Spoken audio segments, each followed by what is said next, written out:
ॐ गजाननं भूतगणाधिसेवितं कपितजम्बूफलचारुभक्षणम् उमासुतं शोकविनाशकारकं नमामि विघ्नेश्वरपादपङ्कजं।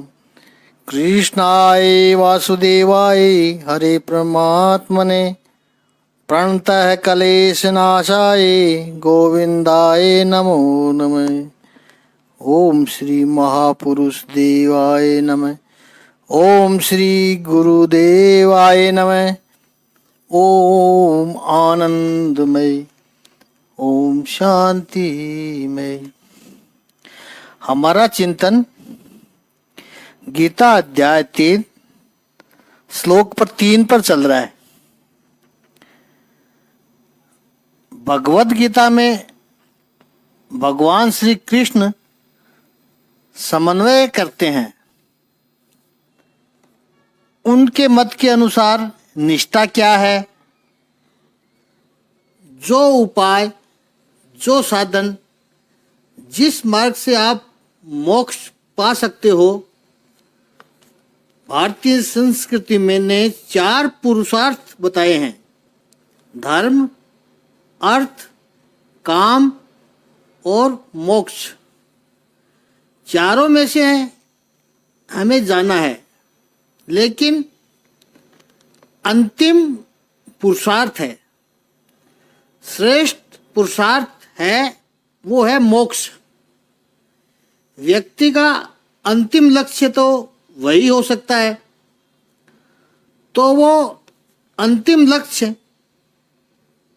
जिससे हमें मोक्ष मिले, वो मार्ग, वो प्रक्रिया, वो प्रोसेस को भगवद गीता निष्ठा कहती है।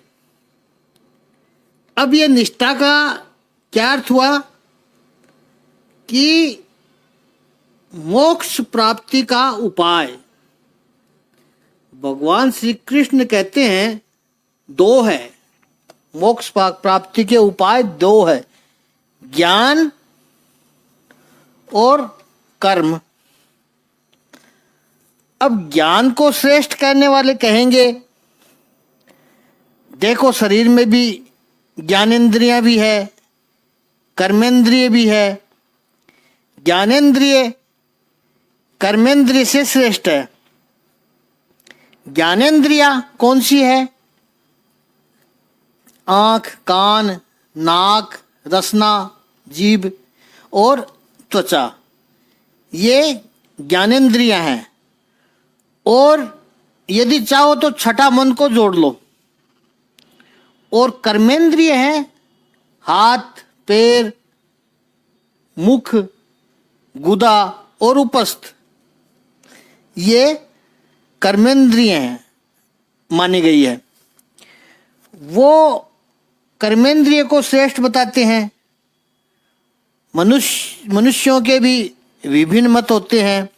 कर्मनिष्ठा वाले कहेंगे कि ज्ञान के शब्दों से क्या होगा, कर्म महत्वपूर्ण है, आचरण महत्वपूर्ण है। और ज्ञान निष्ठा वाले कहते हैं कर्म की मजदूरी करके क्या होगा, मन को शुद्ध कर लो, सब कुछ पवित्र हो जाएगा। बड़ी सुंदर चर्चा हो रही है। संसार में जो लोग हैं, मनुष्य है, उनको मोटा मोटी 4 हिस्सों में बांटा जा सकता है।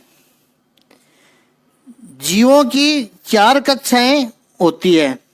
एक, पशु जीवन जीने वाले लोग, दूसरे पामर जैसे, तीसरे साधक जैसा जीवन जीने वाले, और चौथे हैं योगी।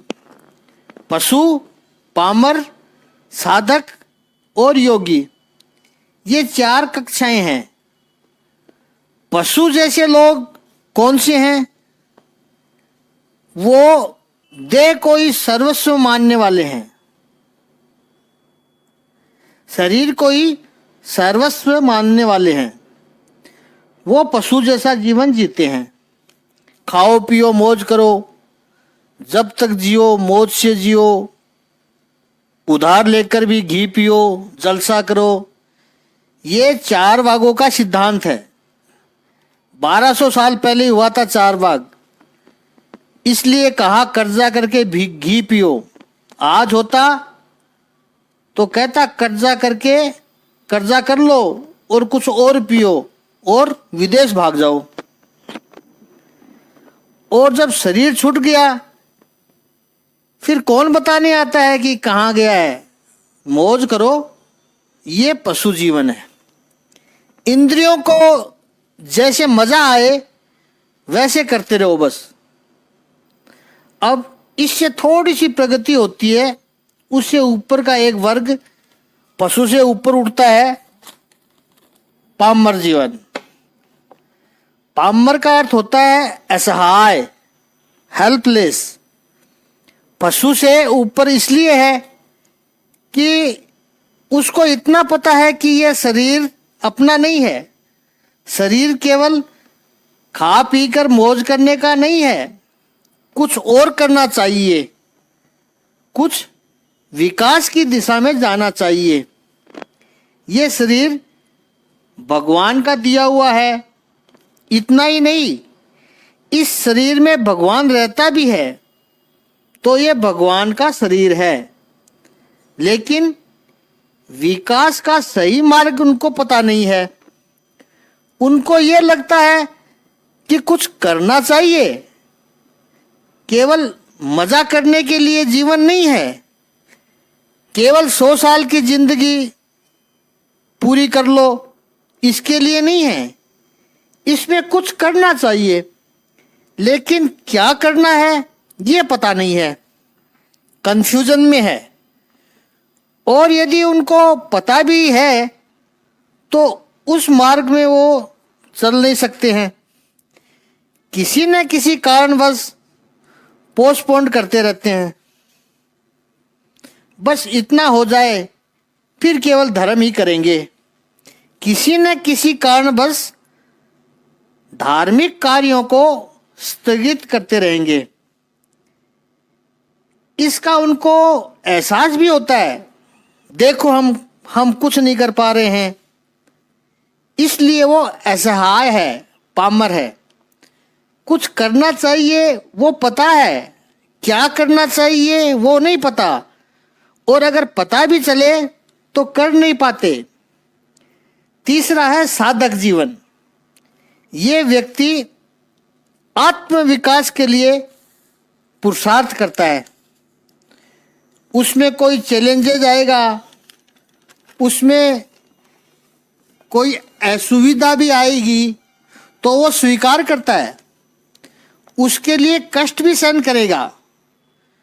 वो जो कर्म करता है वो शास्त्र शुद्ध कर्म करता है। लेकिन एक साधक का कि वो जो भी कर्म करता है पुण्य के लिए करता है, हमारा कुछ अच्छा होना चाहिए।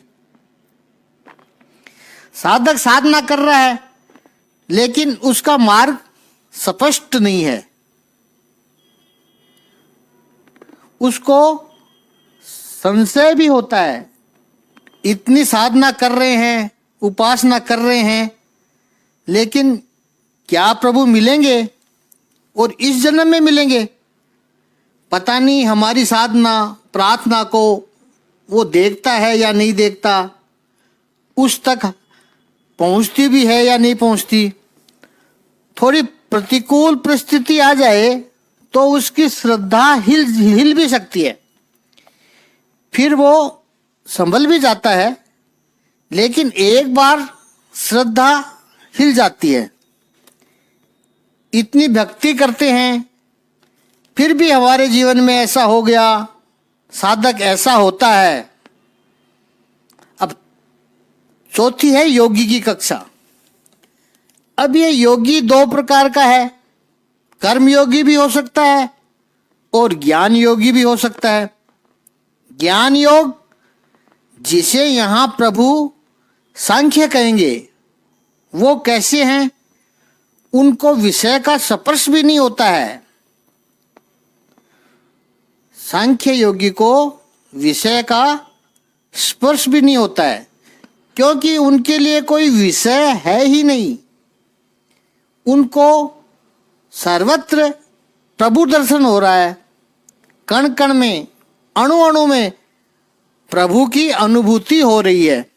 जिधर देखता हूं उधर तू ही तू है। ये ज्ञान है, ये सांख्य है। अलग अलग मनुष्य नहीं है, एक ही ब्रह्म अलग अलग रूप लेकर के आया है।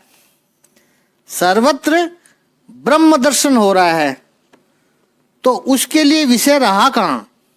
ज्ञानी के लिए सारा विश्व एक दिव्य अनुभूति है, भोग का विषय नहीं है। और कर्मयोग जो योगी की दूसरी निष्ठा है, उसमें विषय सुंदर लगते हैं, विषय आकर्षक लगते हैं। सृष्टि बड़ी सुंदर है क्योंकि मेरे प्रभु ने बनाई हुई है, मेरे ईश्वर की बनी हुई है। मेरे सामने भी जो विषय आते हैं, विषयों को मैंने मांगा नहीं है, मेरे प्रभु ने मेरे सामने भेजा है। तो ये विषय प्रभु की प्रसादी है। सूक्ष्म अर्थ है, ध्यान से समझना थोड़ा सा। ज्ञानी जो है यानी सांख्य मार्गी जो है, उसको विषय दिखता ही नहीं है, प्रभु ही दिखता है। और कर्मयोगी के लिए विषय विषय लगता है, लेकिन वो विषय भगवान की प्रसादी है। ईश्वर ने मेरे सामने भेजा है। ये जो विषय के उपभोग है, वो रचना है, प्रभु तेरी पूजा के लिए की गई है। तो विषयों का उपयोग मैं करूंगा, पर प्रभु तेरे लिए करूंगा। ये दो प्रकार की निष्ठा है। इस श्लोक में ये सांख्य और योग, इन दो प्रकार की निष्ठा को बता रहे हैं प्रभु। द्विविधा निष्ठा, रास्ता एक है, निष्ठा दो है। दूसरे अर्थ में समझें, दो प्रकार के अनुभव हमें होते हैं। अब हम जरा ज्ञान की कक्षा में जाएं, हम सभी का अनुमान होगा दो प्रकार का। पहला अनुभव होता है, कुछ लोग ऐसा मानते हैं और हमारे जीवन में भी आता है, क्या कि मैं करूंगा तो ही कार्य होगा, यदि मैं नहीं करूंगा तो नहीं होगा। ये हमारा एक अनुभव है। ऑफिस में काम पड़ा है, अगर मैं ऑफिस में जाऊंगा, मैं करूंगा तो ही वो काम होगा, नहीं तो पड़ा रहेगा। माताएं बहनें अगर किसी सत्संग में गई हुई है तो वह कह सकती है कि प्रवचन पूरा होगा, घर जाएंगे, किचन में जाकर के भोजन बनाएंगे तो होगा, तब 9 बजे तक भोजन के लिए बिठा पाएंगे। यदि हम नहीं पहुंचे घर तो नहीं होगा। तो बात तो सही है। ये हमारा अनुभव है कि मैं करूंगा तो होगा, मैं नहीं करूंगा तो नहीं होगा। अब दूसरी बात, जीवन में हमें यह भी अनुभव होता है, कभी कभी हमारे छोटे छोटे अनुभव के आधार पर भगवान श्री कृष्ण की वाणी को समझने का हम प्रयास कर रहे हैं, ताकि भगवत गीता केवल अर्जुन को दिया हुआ संदेश नहीं बने। परमात्मा ने हम जीवात्मा को जीवात्माओं का कही हुई एक प्रेम गोष्ठी बने। परमात्मा ने हम जीवात्माओं का कही हुई एक प्रेम गोष्ठी बन जाए। तो दूसरा अनुभव को दो भाग में विभाजित करते हैं। दूसरा अनुभव यानी 2A और 2B। अब 2A क्या है? 2A अनुभव ऐसा है कि मैंने बहुत कोशिश की लेकिन काम हुआ नहीं। ऐसा भी हमारे जीवन में आता है, किया बहुत है हमने लेकिन परिणाम नहीं आया, कुछ काम नहीं आया। और दूसरा 2B, मैंने कुछ भी नहीं किया था फिर भी हो गया। ऐसा भी हमारे जीवन में कई बार होता है कि हमने तो सोचा भी नहीं था। बिल्कुल सामान्य उदाहरण है, आपके मित्र के पिताजी अस्पताल में भर्ती हैं, 2-3 महीने से बीमार चल रहे हैं, हॉस्पिटल में इन आउट होते रहते हैं। आपको पता चला तो तबीयत पूछने के लिए आप गए। ऑफिस से थोड़ा जल्दी निकलकर आपने सोचा उनसे मिलकर फिर घर चले जाएंगे। आप वहाँ पहुँचे तो उसके पिताजी पूरी तरह तंदुरुस्त थे, सारी बीमारी चली गई। बेटा अच्छा हुआ तुम आए हो, आज तो बच्चे का जन्मदिन है, पार्टी भी है, बैठो।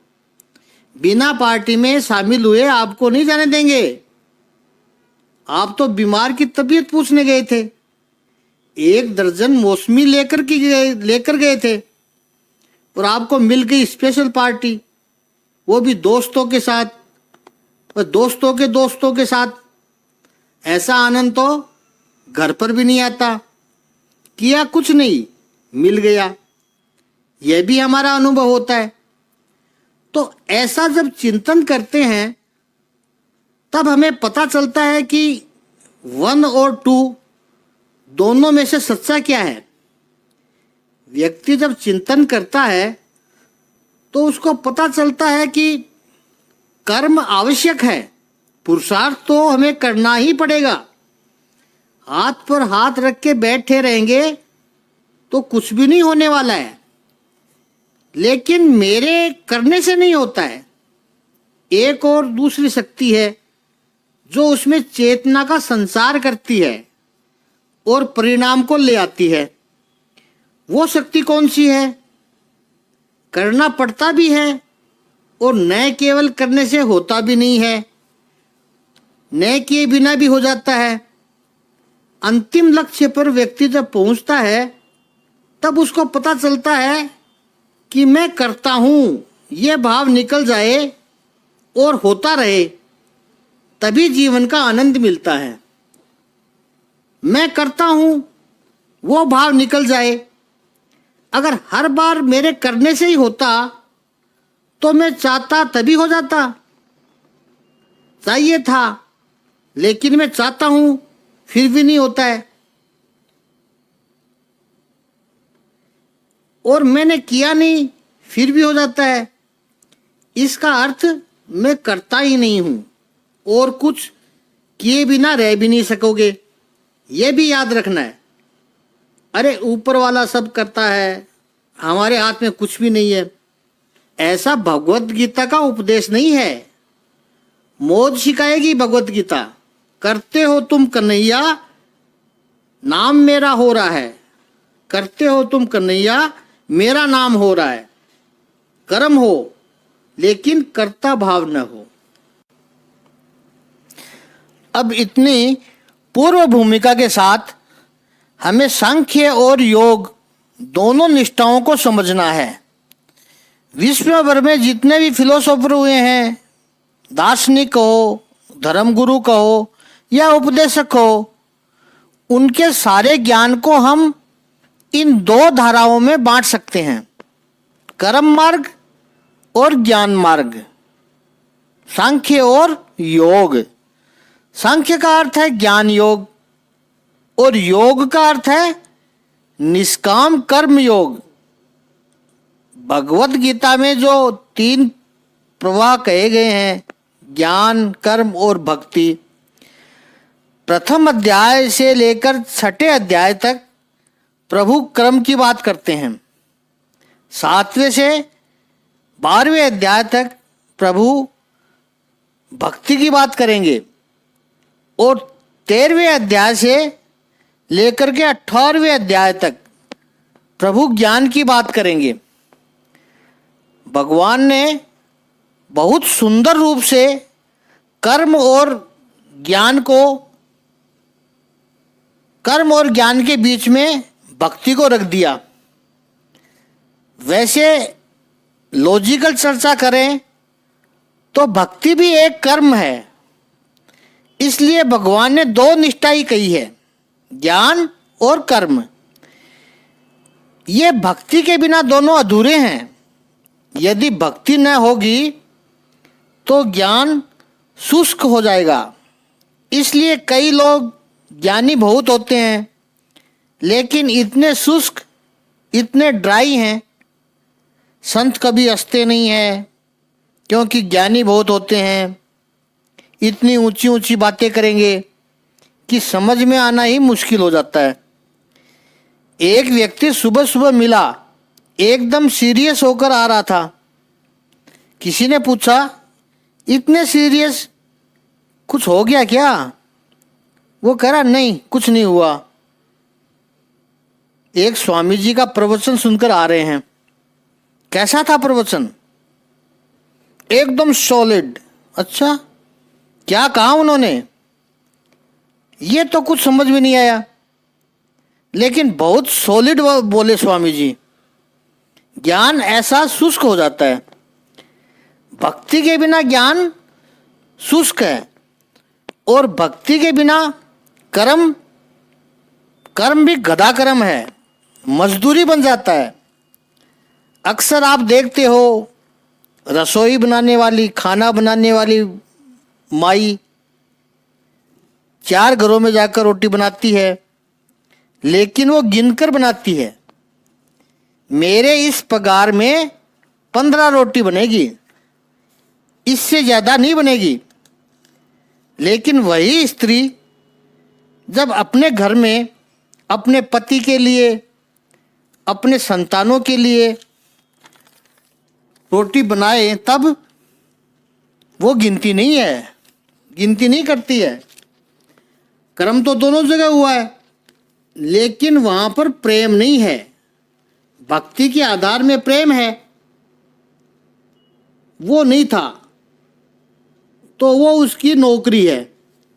15 से ज़्यादा रोटी क्यों बनाऊं, इतना ही पगार मिलता है।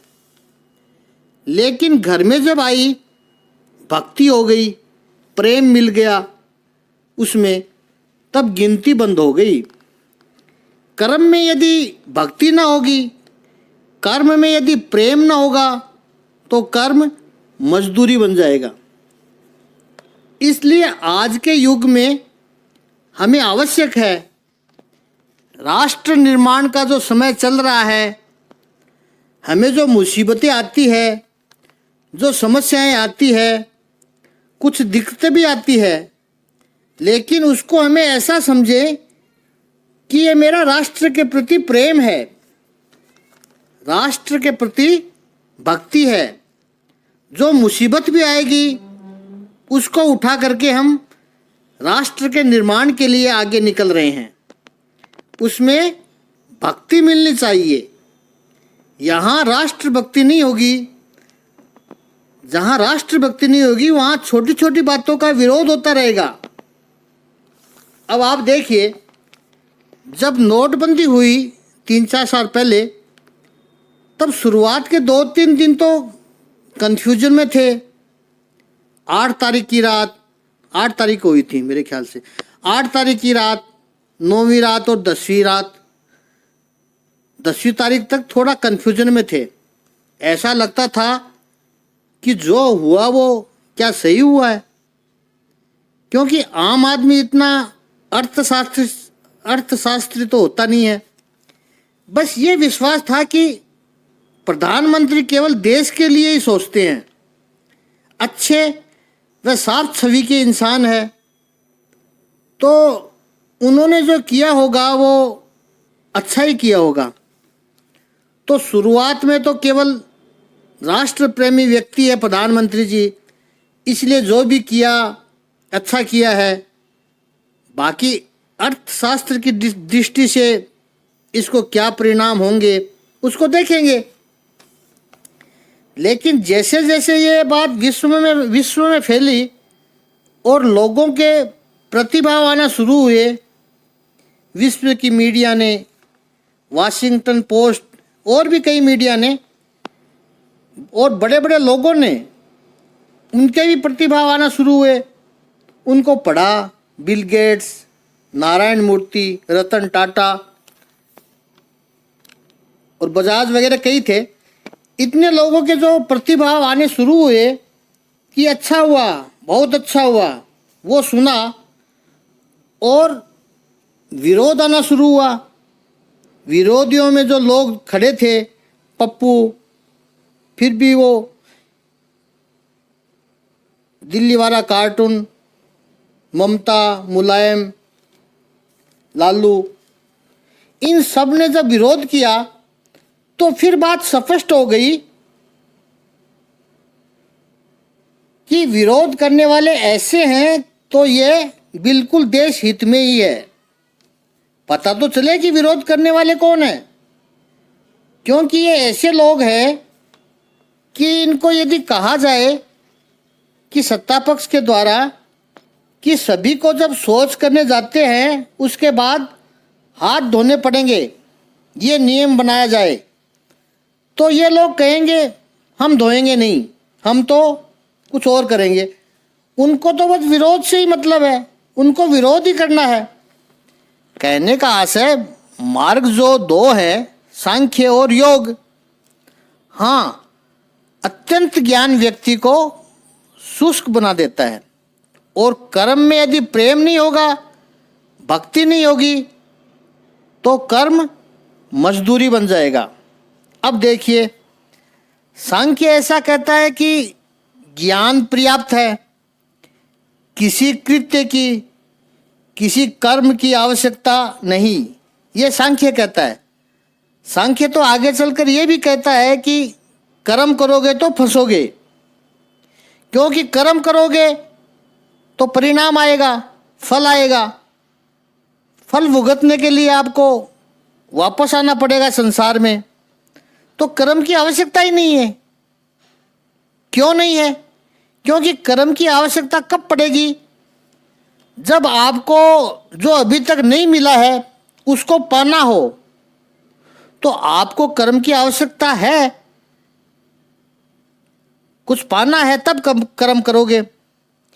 ईश्वरीय जो अनुभव है, भगवान का जो अनुभव है, परमात्मा की प्राप्ति है, सुप्रीम एक्सपीरियंस जो है, वो कोई ऐसी बात तो नहीं है जो अभी तक आपके पास नहीं है और आपको कहीं बाहर से लाना है।